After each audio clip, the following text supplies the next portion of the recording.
Hello guys, स्वागत है आपका अपने यूट्यूब चैनल स्टडी विद अमन कुल में। शिक्षा आज हम लाए हैं शिक्षा निदेशालय राष्ट्रीय राजधानी क्षेत्र दिल्ली की कार्यपत्रक नंबर 89 जो कि क्लास 9 के लिए है। विषय आपका विज्ञान है। डेट है जिसकी 14 फरवरी 2022। आप अपना नाम और अपने शिक्षाध्यापक का नाम लिखेंगे। आज हम परमाणुओं की संरचना, परमाणु संख्या और द्रव्यमान संख्या देखेंगे। परमाणु संख्या और द्रव्यमान संख्या क्या होती है, ज्ञान पूछता है। तो जिज्ञासा कहते हैं कि हमें पता है परमाणु या अपरमाणु कणों से बना होता है। प्रोटॉन की खोज ई गोल्डस्टीन ने, इलेक्ट्रॉन की खोज जे थॉमसन ने और न्यूट्रॉन की खोज जे जैडविक ने की है। अब परमाणु के नाभिक में प्रोटॉन और न्यूट्रॉन यानी परमाणु का नाभिक यानी जो न्यूक्लियस होता है उसमें प्रोटॉन भी होता है और न्यूट्रॉन भी होता है और इलेक्ट्रॉन अपने कक्ष यानी नाभिक के चारों ओर घूमते रहते हैं। आपको पता है यहाँ पे इलेक्ट्रॉन होते हैं। अब किसी परमाणु के नाभिक में उपस्थित प्रोटॉन की कुल संख्या परमाणु क्रमांक संख्या कहलाती है। यानी किसी भी ये जो नाभिक है इसके अंदर जितने भी प्रोटॉन होंगे वही उसका परमाणु की संख्या होगी। इसे हम Z से दर्शाया जाता है। किसी भी परमाणु में इलेक्ट्रॉनों की संख्या उसमें उपस्थित प्रोटॉन की कुल संख्या के बराबर होती है। यानी अब न्यूक्लियस के अंदर प्रोटॉन है,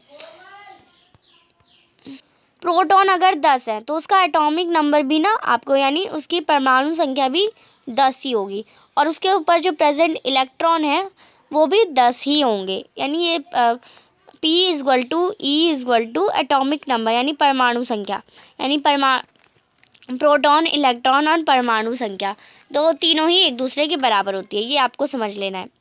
अब किसी भी आगे बता रखा है आपको, इसलिए किसी भी परमाणु का कुल आवेश यानी कुल आवेश जो होता है शून्य होता है। लेकिन जब कोई परमाणु इलेक्ट्रॉन लेता है या देता है या असंतुलित हो जाता है तो उसे पॉजिटिव या नेगेटिव हो जाता है, जिससे आयन का निर्माण होता है।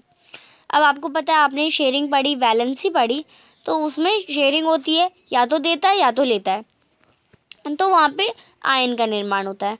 अब द्रव्यमान संख्या क्या होती है, एक प्रोटॉन का द्रव्यमान 1 है तो उसे हम 1U लिखते हैं और उसका आवेश भी 1 है तो लिया जाता है। एक न्यूट्रॉन का द्रव्यमान भी 1 है इकाई, लेकिन आवेश उसका 0 लिया जाता है।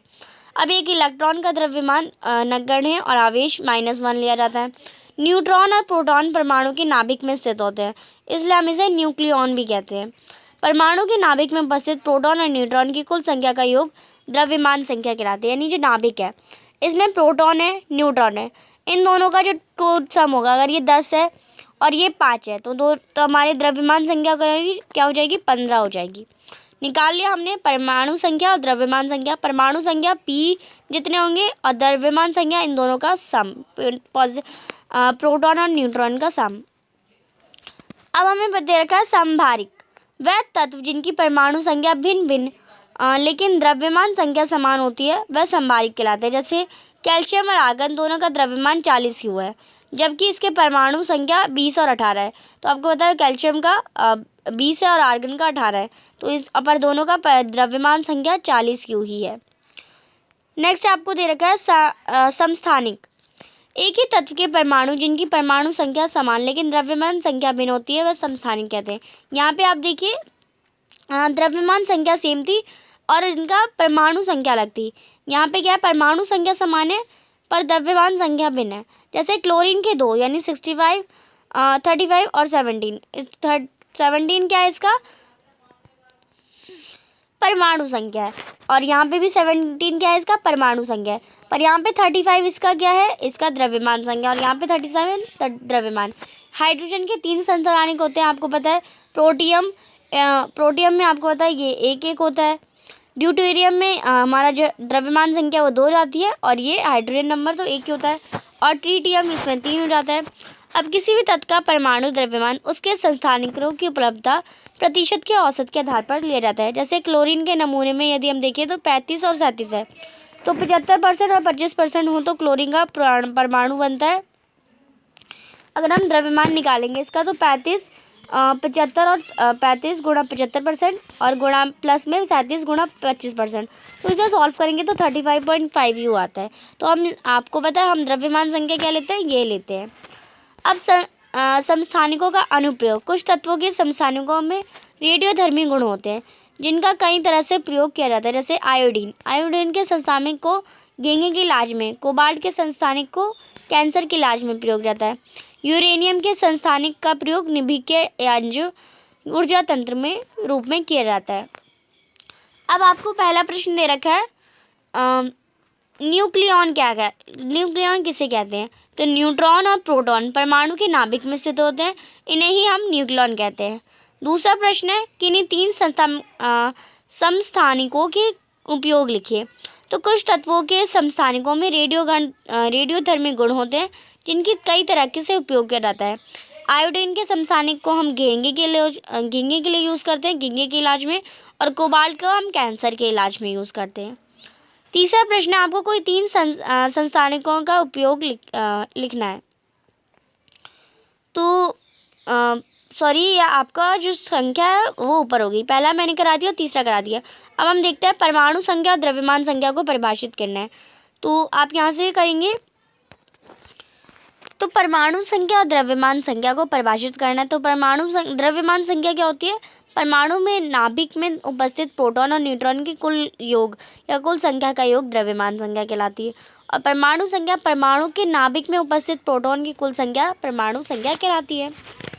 अब आपको दे रखा है चौथा प्रश्न, किसी तत्व में 6 इलेक्ट्रॉन है, 6 प्रोटॉन है, 6 न्यूट्रॉन है, इसकी द्रव्यमान संख्या और परमाणु क्रमांक ज्ञात कीजिए।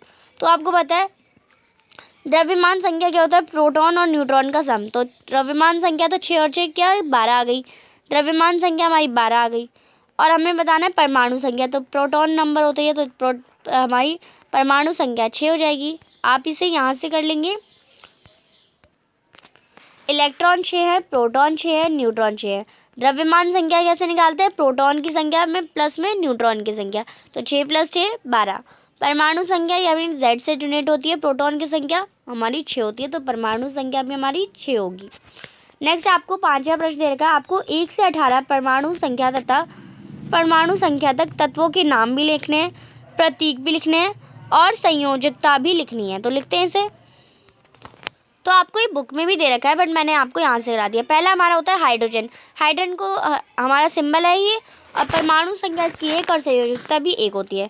हीलियम में परमाणु संख्या 2 और संयोजकता 0, और सिंबल भी आप साथ साथ देखते रहेंगे।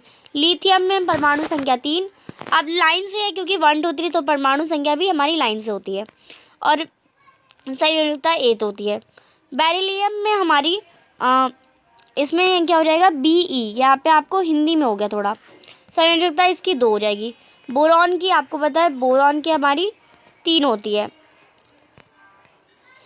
कार्बन की परमाणु संख्या 6, संयोजकता 4। नाइट्रोजन की परमाणु संख्या 7, संयोजकता 3। ऑक्सीजन की परमाणु संख्या 8, संयोजकता 2। फ्लोरीन की हमारी परमाणु संख्या 9, संयोजकता 1। नियॉन की परमाणु संख्या 10, संयोजकता 0। तो ये आप इसे कर लेंगे पूरा। तो यहाँ पे आपको दे रखा है नियॉन की परमाणु संख्या 10, संयोजकता 0। तो ये आपको संयोजकता मैंने लास्ट वर्कशीट में निकालना भी सिखाया था। और सोडियम की परमाणु संख्या 11, संयोजकता 1। मैग्नीशियम 12, संयोजकता 2। एल्युमिनियम 13, संयोजकता 3। सिलिकॉन 14, संयोजकता 4। फास्फोरस को P से डोनेट करते हैं, परमाणु संख्या हमारी 15, संयोजकता 3। और सल्फर S से डोनेट करते हैं, परमाणु संख्या 16, संयोजकता 2। क्लोरीन हमारा Cl, परमाणु संख्या 17, संयोजकता 1। आर्गन हमारा Ar, परमाणु संख्या 18 और संयोजकता 0। तो आप इसे कर लेंगे। ये आपका कंप्लीट होती है आज की वर्कशीट। आज की वर्कशीट में बस इतना ही। चैनल को अभी तक सब्सक्राइब नहीं किया तो प्लीज़ चैनल को सब्सक्राइब ज़रूर करें, ज़्यादा से ज़्यादा दोस्तों के साथ शेयर करें, और वीडियो अच्छी लगे तो ज़रूर से लाइक ज़रूर करेगा। Thanks for watching you. Bye bye guys.